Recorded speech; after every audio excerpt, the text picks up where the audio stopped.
On this week's Talking Politics, the global impact of Mark Carney's victory.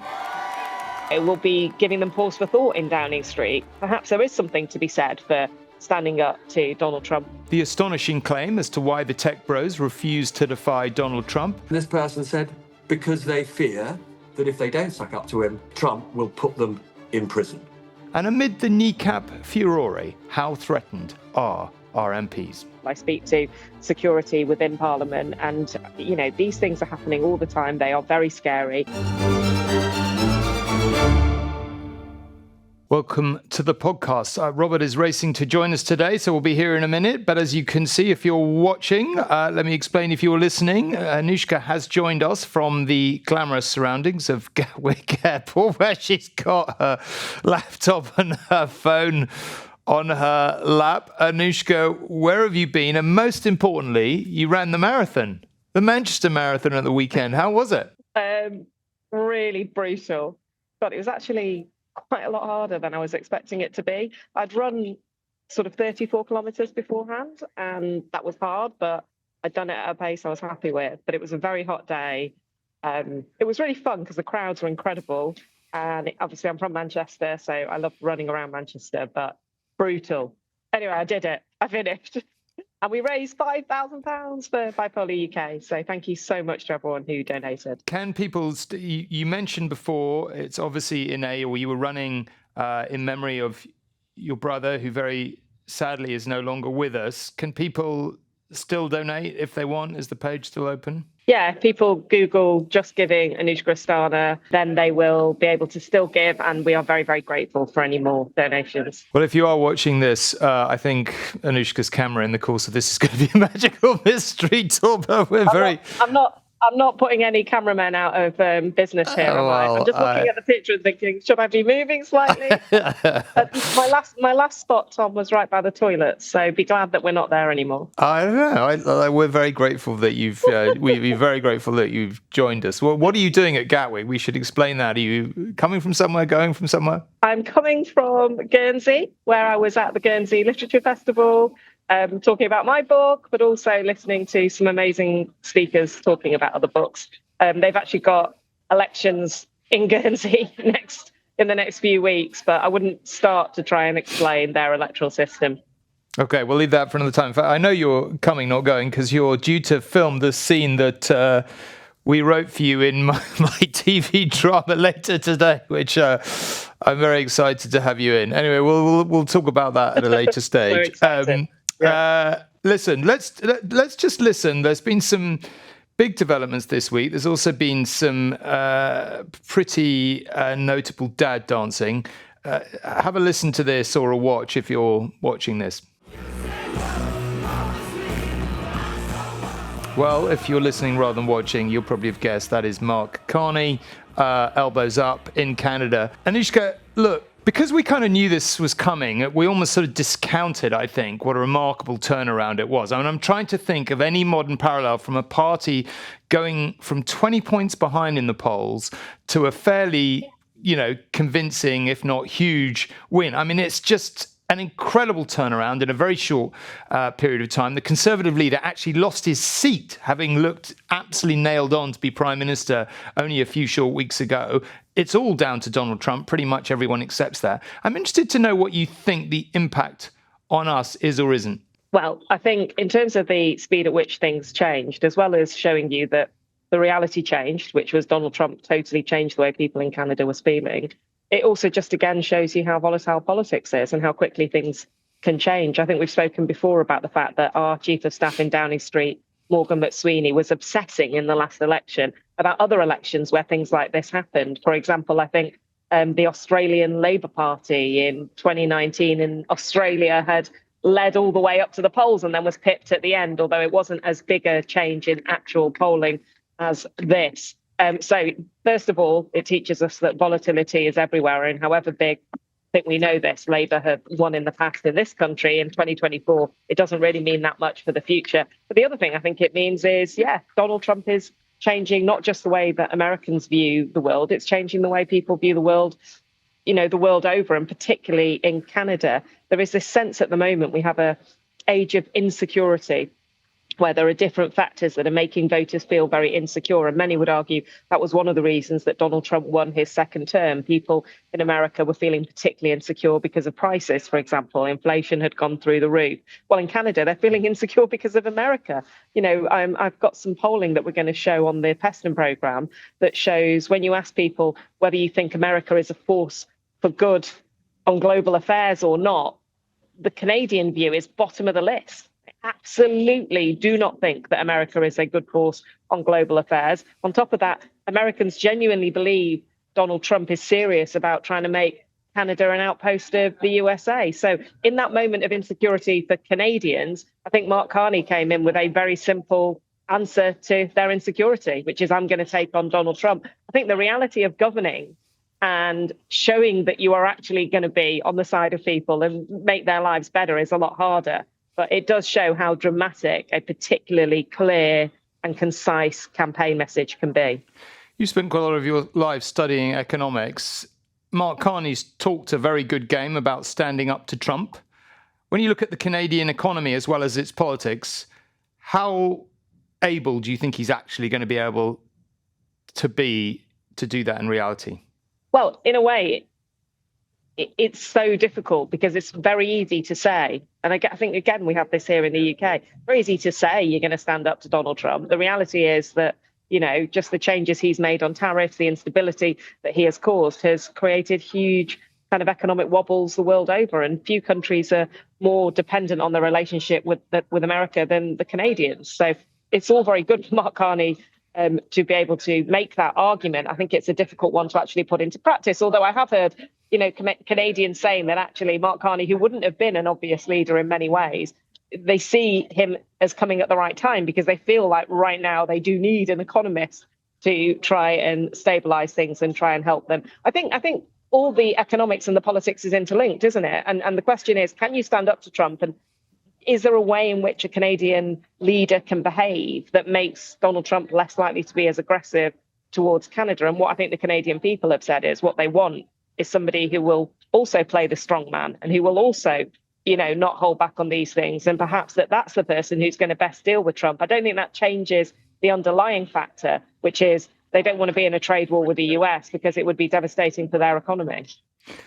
As you say, the Canadians do seem to have taken a decision. They want a strong man who's going to stand up to Trump. I think it's pretty hard to make the argument that that's what Keir Starmer is doing. He's obviously quite obvious. He's obviously decided, as we've discussed before, that he's going to take a sort of more diplomatic, maybe a more emollient approach. But it does strike me, really, when you think about it, our king is king of Canada. We have a historically very close relationship with Canada. And here is Keir Starmer trying to keep the Americans on board, but potentially with this complication now with Canada and with Europe, both Canada and Europe being in a much more hostile relationship with the US right now than we are. Is his position sustainable? I know we've debated this almost every week, but the more you look at it, the more you think, blimey, he is walking a tightrope here, and pretty soon there's surely a danger he's going to fall off. Well, I do think Canada and the UK are very different countries, and I don't think that we should just say because of the success of the Liberals in Canada, therefore Labour, would have to change the way it behaves. I certainly know people in the Labour Party do not think that would be the lesson that you would learn from this, because the way we feel about the US is different to the way Canada feels about the US. For example, that polling I mentioned, in which, quite a small minority of Canadians think the US is now a force for good. We're actually quite low on that list as well, but quite a long way above Canada. Although Donald Trump is not that popular in the UK, the US relationship is still seen as really, really key. Another bit of polling that we mentioned last week, extraordinary turnaround in the number of people in this country who now see the US as a threat, but still slightly more want to see the US as an ally and an important one. And then there's that whole conversation behind closed doors that none of us will ever have, Tom, unless you become prime minister, where you start to understand about the, intelligence links and the economic links that make it very difficult to stand up to the US. All that said, I do think it raises a question and will be giving them pause for thought in Downing Street, which is perhaps there is something to be said for standing up to Donald Trump when you feel the time is right to do so. I mean, I think they would say that it's not all been just ingratiating, that they have tried to take a stand on some issues, but obviously the optics of it have felt. I don't know, maybe this is not a poodle moment, but not far off. Okay. Some of the optics of it have felt that way. Okay. Robert, I'm very pleased to say, has joined us. If you're watching, you can see. If you're not, he's joined us from West London. We're just talking Mark Carney, Robert, and what, in essence, is your feeling about the impact on us of Mark Carney's victory? So I think the most important thing to say about Mark Carney, and I think this is probably implicit in what I didn't hear all of what Anushka had to say, but I think it's probably implicit in what she had to say, is obviously Mark Carney's position vis-a-vis Trump is very different from Keir Starmer's, in that he's got very little to lose in standing up much more explicitly to Trump than Starmer has, in the sense that Trump has been so aggressive in terms of what he said about Canada, wanting, basically trying to encourage Canada to become America's, well, more than actually encourage, trying to essentially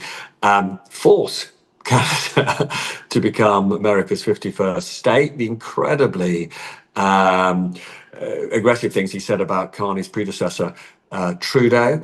Also, there's no question that one of the reasons Carney won is because his own rhetoric about what Trump is doing obviously resonated with Canadians, and therefore he's already, in a sense, set out his stall as the anti-Trump. So, he is now the sort of, for millions of people across the world who can't stand what Trump's doing, he is, now their champion, and he can afford to, both in terms of what Canada does, but in trying to set an agenda for the world, he can afford to take a much more explicitly aggressive line vis-a-vis America. And in particular, one of the things I've actually been arguing would be rational in an economic sense for, essentially all countries outside of the US to do, is to form it's a phrase I've been using for weeks now, which is this, a coalition of the economically willing, and that would be either a less formal or formal, alliance between UK, the EU, South Korea, Japan, even possibly, China, that is, suffering very significant damage as a result of Trump's tariffs. And essentially, these like-minded countries would bring down the cost of trading between each other, either reducing tariffs between each other, reducing what are known as non-tariff barriers, other frictions that limit trade. And it seems to me that Carney can, and as I understand it, has been thinking about doing this, could essentially be the cheerleader, the flag waver, the leader of this coalition of the economically willing, as a sort of version analogous to the way that Starmer and Macron have set themselves up as the sort of leaders of the coalition of the willing when it comes to being the peacekeeping force, if there's ever a peace between Ukraine and Moscow. So I do think that Carney can play a very significant role, not just as leader of his own country, but actually a sort of symbolically important role internationally. I just want to move on to talk about something else, because this week we've seen Amazon apparently at one point willing to show on its bills to people what tariffs were costing. Exactly what happened remains a little bit unclear. Donald Trump seems to have been outraged, called Jeff Bezos. Jeff Bezos says, well, we're definitely not doing that. Kind of problem solved from the Trump point of view. But it's a kind of reminder, you had CBS 60 Minutes effectively criticizing its owner the other day. We've seen other news organizations bend the knee. We've seen tech bros bend the knee. It's been quite astonishing to witness what I suspect all three of us would call the political or the moral cowardice of so many business leaders. I've found that very, very disillusioning. And I wanted to throw one other thing in there because it just interests me on a whole bunch of levels. Have you guys searched whether your books have been put into the Meta AI machine? Have you Atlantic for that? Yeah, mine have been. Yeah, mine too. Anushka, have you looked about whether your book has been input to Meta? Okay, for anyone who's listening to this doesn't know what the heck we're talking about, Atlantic Monthly have come up with a database where you can put your name into it and search whether Meta has taken your work without permission and just put it into their AI training machine. For one, I would bet a lot of money, Anushka, that your book is in there. And I found that bewildering and bemusing and kind of outrageous. Somebody can just take your work. And I kind of thought, okay, this is interesting. And it's to the point you've both made where governments, our government, certainly in the American government, is sort of rolling out the red carpet for the tech bros in every conceivable way. And I wondered, Anushka, you go first, but I wonder what you both made of it. Well, I mean, I think what I made of it is similar to what you have from the start, which is they all just think that he is too powerful in a way to do anything, to stand up to him on any of these particular situations. Although in a way, whether or not Amazon put the price of tariffs into goods, I think people are starting to understand increasingly where, there is an impact on the price of goods as a result of tariffs. And already in America, inflation is not in a place that Donald Trump would like it to be. And people are noticing that in the shops and in these sort of organizations. But I think at the moment they're too worried about the influence of Trump and the influence of his base, which remains, by the way,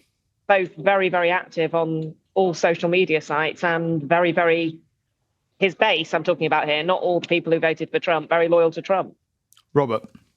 Look, you have to assume that there's at least a degree of buyer's remorse among these astonishingly wealthy business people who've either collaborated or appeased Trump. I mean, Elon Musk, world's richest man, his fortune is down by a third, right? As a direct result of Trump's tariffs. I mean, this is, tens and tens and tens of billions of personal wealth wiped out as a result of the way that he has essentially underpinned the Trump chaos. But there's sort of two things. One is I do slightly want to ask you, Tom, where you've been the last few years, that you're sort of surprised that, Meta has inputted into their, without asking you or me, they've inputted into their AI database books. I mean, the least surprising thing when I looked at, when I looked at the database was that that is what these tech businesses do. They push it, they basically infringe our rights until they get caught out, and then they sort of say sorry and find another way to essentially steal our data. I just think the lesson here for any government is, yes, we need these businesses to create wealth, but equally, you've just got to be utterly robust when it comes to, protecting, in many cases, basic human rights, not just commercial rights. There's a second point, though, which I just thought I'd share with you, because one of the things that I was more surprised by the extent to which these incredibly wealthy people sucked up to him from the moment that he was elected, and that just spectacle at the inauguration of them all, essentially paying homage in his court. And I asked somebody who is absolutely at the heart of Silicon Valley about all of this. And I said, why are people like Mark Zuckerberg kowtowing to Trump? And the reply was, because they think if they don't, I put it differently. I said, why are they so frightened of him? And this person said, because they fear that if they don't suck up to him, that Trump will put them in prison. I said, really? This is nuts, isn't it? He said, no, just look at it. There are all sorts of, cases he can bring against their companies. He's complained about them forever. It's not just about them, him being able to damage them economically. I'm not making this up. And, that is a real fear that he would incarcerate these people. Listen, there's one other subject I want to get on to discussing, because the safety of MPs is back in the spotlight after footage emerged from a gig by a Northern Irish rap trio, Kneecap, in 2023. One of the group is heard telling the crowd, "The only good Tory is a dead Tory. Kill your local MP." That video is now being assessed by counter-terrorism police. Kneecap have apologised to the families of Joe Cox and Sir David Amos, but said the clip at the gig is being taken out of context and they would never incite violence against an MP or any individual.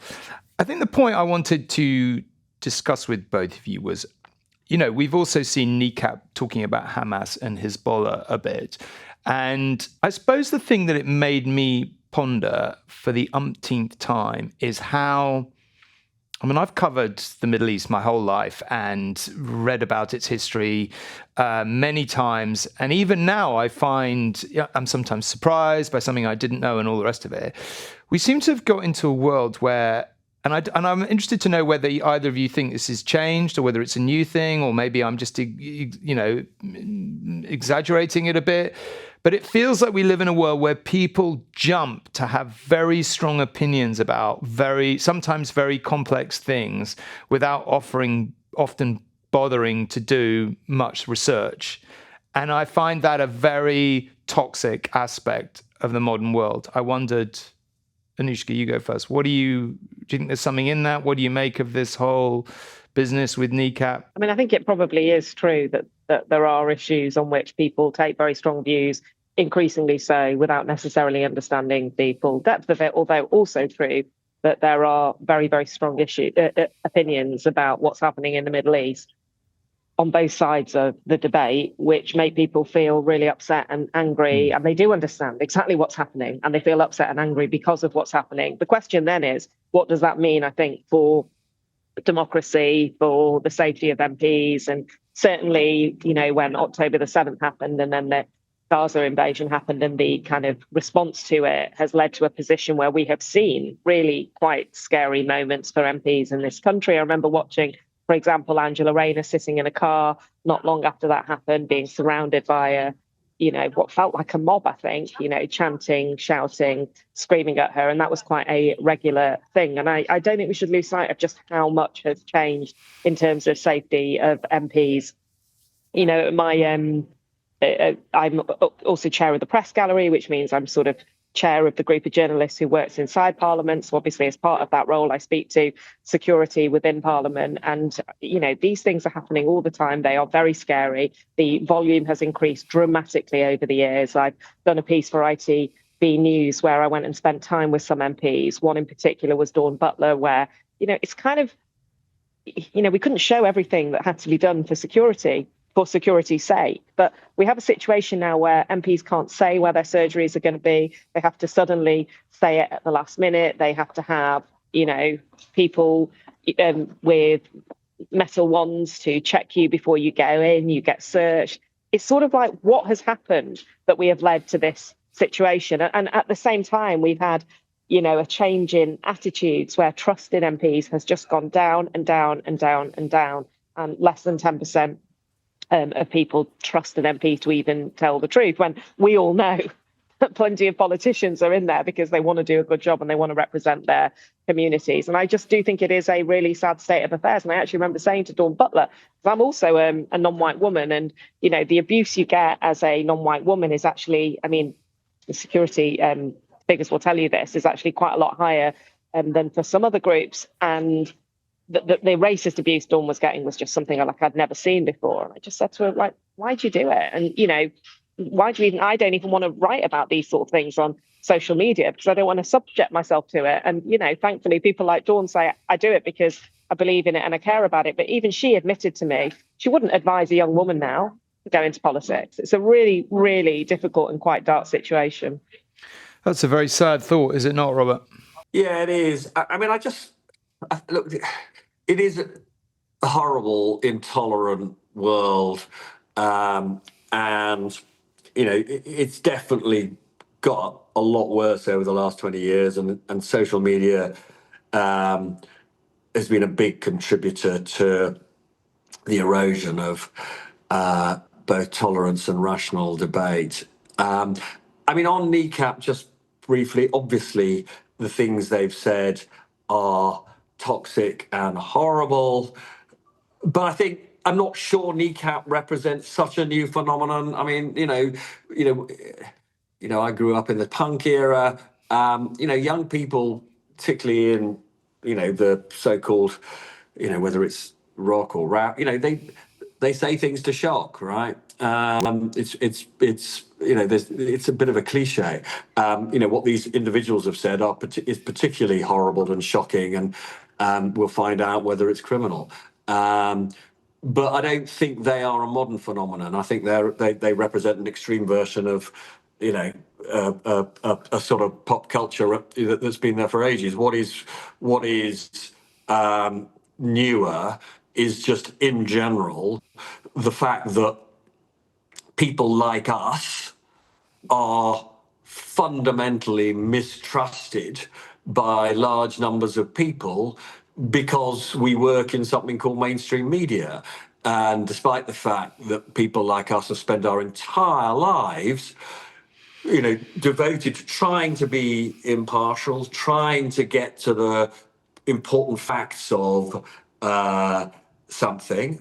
I'm not remotely saying we don't make mistakes. We make mistakes. I'm not saying that we don't have hidden biases. I spend my entire life examining myself to work out what I am saying that reflects some kind of, bias that I'm not even aware of. But of course, I have them. But honestly, I've spent my entire career as a journalist, as have you, as has Anushka, not as propagandists, not making things up, but trying to get to the truth. And yet there are vast numbers of people out there who don't believe that. They believe that in some way we are, consciously pursuing some agenda that is antithetical to what they believe. And that undermines democracy. Because if you don't have confidence that the people that are providing you with information are absolutely doing everything they can to give you the information that will allow you to make rational decisions. If what you believe it comes out of our mouths is, somehow made up to further a narrow interest, then we are lost as a society.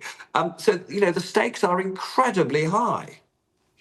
Well, listen, that feels like a good place to leave it. We will keep doing what we do. Hopefully, if you're listening or watching this, you appreciate it. I certainly appreciate Anushka having joined us from Gatwick Airport and Robert from the basement of the Peston show. I look forward to watching you both on that later. That's all we have time for tonight. If you haven't already, make sure you subscribe on YouTube or any podcast platform so you never miss an episode. Look out for a special edition of Talking Politics, reacting to the Runcorn and Helsby by-election and the local elections that'll drop into your feed on Friday. Thanks, though, for joining us.